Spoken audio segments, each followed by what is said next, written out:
हर खबर सबसे पहले स्वागत है आपका अपने चैनल पर। दिन की बड़ी खबर हम बताएंगे शाम के 7:30 पर। देश और विदेश की, कुछ खेल की और व्यापार की। तो चलिए शुरू करते हैं। समाचार रेडियो की तरह रहेगा। सनातन धर्म को मिटाना आसान नहीं, ये सूरज और चांद की तरह अमर। सोमनाथ मंदिर को लेकर बोले अमित शाह। केंद्रीय गृह मंत्री अमित शाह ने मंगलवार को गांधीनगर में कई विकास परियोजनाओं को शिलान्यास किया। इस दौरान शाह ने सोमनाथ मंदिर के पुनर्निर्माण इस पर बार बार हमले का जिक्र किया और कहा कि सोमनाथ मंदिर को मिटाने वाले मिट गए, लेकिन मंदिर आज भी पूरे गर्व के साथ खड़ा है। जानिए उन्होंने क्या क्या अहम बातें कही। केंद्रीय गृह मंत्री अमित शाह ने मंगलवार को एक बयान में कहा कि भारत के सनातन धर्म संस्कृति लोगों को आस्था को खत्म करना आसान नहीं है। अमित शाह ने सोमनाथ मंदिर के बीती सदियों में बार बार तोड़े जाने 16 बार पुनर्निर्माण का हवाला दिया। शाह ने कहा, जिन लोगों ने सोमनाथ मंदिर पर हमला किए वो मिट गए, लेकिन मंदिर आज भी उसी जगह पूर्व गर्व के साथ खड़ा है। बिहार कई विभागों में नौकरियां, 8वीं पास को भी जाओ। बिहार कैबिनेट से वकीलों को तोहफा, कई अहम फैसले। मुख्यमंत्री नीतीश कुमार की समृद्धि यात्रा से पहले बिहार कैबिनेट की बड़ी बैठक हुई। कई विभाग में नौकरियां आई। दरभंगा एयरपोर्ट के जमीन के मुआवजे से लेकर कई परियोजनाओं को पंख लगाने के भी फैसले हुए। मुख्यमंत्री नीतीश कुमार की अध्यक्षता में मंगलवार को मंत्रिपरिषद की महत्वपूर्ण बैठक आयोजित संपन्न हो गई। नए साल 2026 में यह नीतीश कुमार की पहली कैबिनेट बैठक हुई। सीएम नीतीश कुमार मुख्य सचिवालय के मंत्रिमंडल कक्ष में अपने मंत्रियों के साथ बैठक की। इसमें 41 प्रस्ताव पर सीएम नीतीश ने स्वीकृति दी। सीएम नीतीश कुमार नए साल पर जनता को बड़ा तोहफा दिया। उन्होंने कृषि, जल संसाधन विभाग, डेयरी, मत्स्य एवं पशु संसाधन विभाग, शिक्षा विभाग, विधि विभाग समेत कई विभागों में नए पदों के सृजन के प्रस्ताव पर मुहर लगा दी है। राहुल गांधी ने नीलगिरी में छात्रों को संबोधित करते हुए कई मुद्दे पर बात की। इस दौरान उन्होंने कहा कि आर्टिफिशियल इंटेलिजेंस भारत की आईटी सेक्टर के लिए बड़ी चुनौती बन सकता है। चीन से मुकाबले के लिए विनिर्माण क्षेत्र को मजबूत करने, शिक्षा को सुलभ रखने और युवाओं के लिए रोजगार के अवसर बढ़ाने पर जोर दिया। केंद्रीय वित्त मंत्री निर्मला सीतारमण इस वर्ष रविवार 1 फरवरी को बजट पेश करेगी। बजट सत्र 28 जनवरी से शुरू होगा, 2 अप्रैल तक चलेगा। इस समय देश की अर्थव्यवस्था बहुत अच्छी स्थिति में नहीं हुई है। जीएसटी कर संग्रह लगातार ऊंचा बना हुआ है। लगभग सभी वित्तीय एजेंसियों ने अनुमान लगाया है कि इस वित्त वर्ष में भारतीय अर्थव्यवस्था 6.6% से लेकर 7.4% के बीच बढ़ोतरी हासिल कर सकती है। इसे देखते हुए अनुमान लगाया जा रहा है कि इस वर्ष केंद्रीय वित्त मंत्री बजट में ऐसे उपाय करेगी जिससे व्यापार में वृद्धि दर बनी रहे। लेकिन क्या आयकर दाताओं को एक बार फिर कोई बड़ी छूट मिल सकती है? 15 जनवरी को महाराष्ट्र के 29 नगर निगमों में मतदान होना है और आज चुनाव प्रचार का आखिरी दिन है। मराठी अस्मिता गठबंधन की राजनीति, बीएमसी की सत्ता को लेकर सत्ता पक्ष विपक्ष आमने सामने हैं।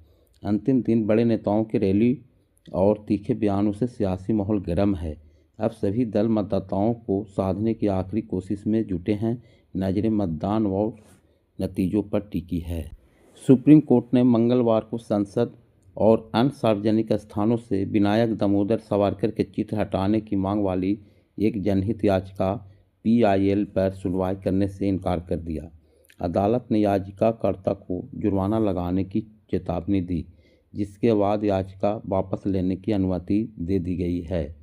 Chief justice CJI Suryakant, justice Joymalya Bagchi और जस्टिस विपुल एवं पंचोली के बीच ने याचिकाकर्ता बी बालमुरुगन को फटकार लगाई।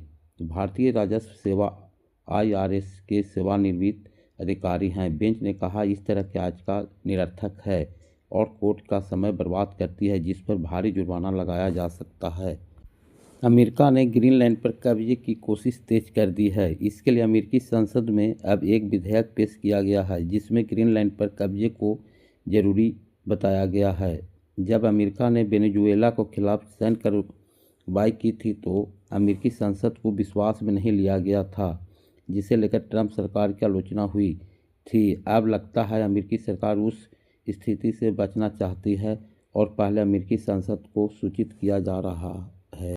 अमेरिका में टैरिफ नीति को लेकर चल रही कानूनी लड़ाई अब सियासी और आर्थिक बहस में के केंद्र में आ गई है। मौजूदा अमेरिकी राष्ट्रपति डोनाल्ड ट्रंप ने अमेरिकी सुप्रीम कोर्ट में टैरिफ से जुड़े मामलों को सुनवाई को लेकर सख्त चेतावनी दी है। ट्रंप ने कहा कि अगर सुप्रीम कोर्ट ने अमेरिका के खिलाफ फैसला सुनाया तो देश के सैकड़ों अरब डॉलर ही नहीं बल्कि ट्रिलियन डॉलर तक का नुकसान उठाना पड़ सकता है। उनके मुताबिक ऐसी स्थिति में अमेरिका को अर्थव्यवस्था पूरी तरह अव्यवस्थित हो सकती है। क्यूबा के राष्ट्रपति मिगुएल दियाज कानेल ने सोमवार को कहा कि उनकी सरकार की इस समय अमेरिका के साथ कोई बातचीत नहीं चल रही है। उनका यह बयान अमेरिकी राष्ट्रपति डोनाल्ड ट्रंप की उस धमकी के एक दिन बाद दिया जो अमेरिका के वेनेजुएला पर हमले के बाद सामने आई थी। ट्रंप की टिप्पणी के बाद दियाज कानेल ने सोशल मीडिया प्लेटफॉर्म एक्स पर कई छोटे बयान साझा किए। ट्रंप ने सुझाव दिया था कि क्यूबा बहुत देर होने से पहले कोई समझौता कर ले। हालांकि ट्रंप ने यह स्पष्ट नहीं किया कि वह किस तरह की समझौते की बात कर रहे हैं।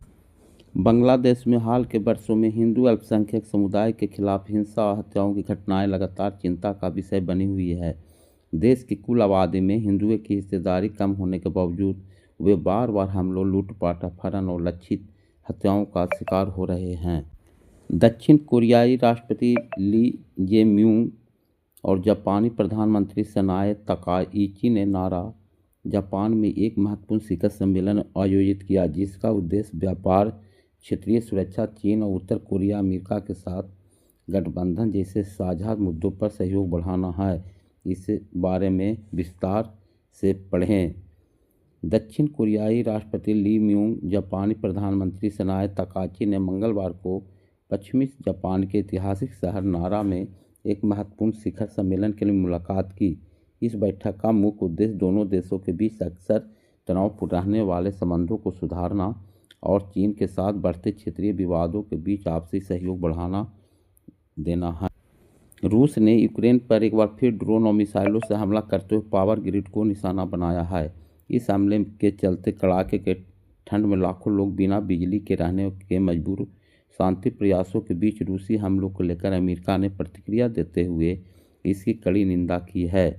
रूस यूक्रेन युद्ध को लगभग 4 साल का समय पूरा होने वाला है, लेकिन अब तक शांति समझौते पर कोई बात नहीं बनी है। इस युद्ध को खत्म करने के लिए अमेरिका समेत कई देशों प्रयास करने में लगे हुए हैं।